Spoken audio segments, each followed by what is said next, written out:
कांग्रेस की महिला विंग की प्रदेश महासचिव, इनका नाम है संतोष कात्याल। ये सोनीपत में नगर निगम चुनावों में बागी हो चुकी हैं और आजाद उम्मीदवार के तौर पर पर्चा भर चुकी हैं, प्रचार भी कर रही हैं।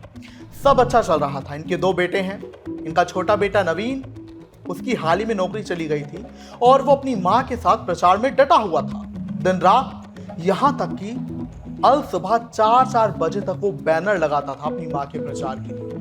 आराम नहीं कर रहा था। सब अच्छा ही चल रहा था। संतोष कात्याल अपने प्रचार में लगी हुई थी, लेकिन वो प्रचार से थोड़ा समय निकालकर जब अपने घर गई बीते दिन खाना खाने के लिए, तो उन्होंने देखा कि उनका छोटा बेटा नवीन फांसी के फंदे पर लटका हुआ था।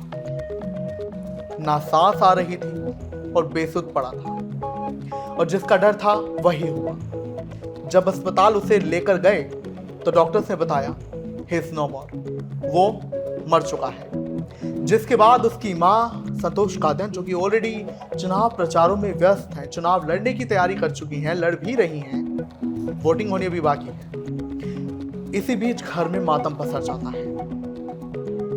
लेकिन संतोष कात्याल ने बोला कि मेरा बेटा तो खुश था, वो तो मेरे साथ प्रचार कर रहा था, उसने ऐसा कदम क्यों उठाया, मुझे बहुत बुरा लग रहा है।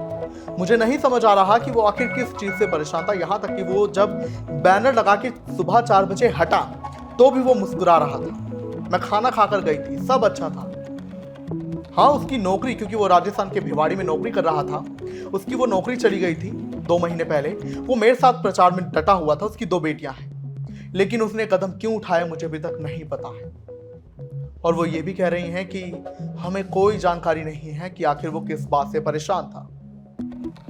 हालांकि एक कारण माना जा रहा है कि नौकरी की वजह से शायद वो डिप्रेशन में हो, क्योंकि वो मर्द जो कि घर का खर्चा चलाते हैं, जिन पर घर की जिम्मेदारी होती है, वो नौकरी जाने से परेशान तो होते ही हैं। लेकिन जो भी, उनका पोस्टमार्टम चल रहा है। इसी बीच पुलिस भी मामले की जांच कर रही है, लेकिन बहुत ही दुखद ये मामला आया है। उनके घर में रिश्तेदारों का, समर्थकों का, जानकारों का तांता लग रहा है। हर कोई उन्हें संवेदना देने के लिए आ रहा है, क्योंकि देखिए चुनावी माहौल था। चुनावी माहौल बहुत ही हेक्टिक होता है, व्यस्त होता है, फुर्सत तो होती ही नहीं है, सभाएं होती हैं। इसी बीच घर में अगर कोई सदस्य दुनिया छोड़कर चला जाए, वो भी ऐसे आत्महत्या करके, तो होगा ही क्या। खैर, अभी संतोष कात्याल खुद को भी संभालने में लगी हुई है, लेकिन हर कोई इस बात से हैरान और परेशान है कि आखिर क्या हुआ। वो बेटा जो मां के साथ खुशी खुशी प्रचार में लगा था, उसे आखिर ऐसा क्या हो गया कि उसने आत्महत्या जैसा कदम हंसते हंसते उठा लिया। क्या आप कहेंगे इस पर? कमेंट्स में जरूर बताएं।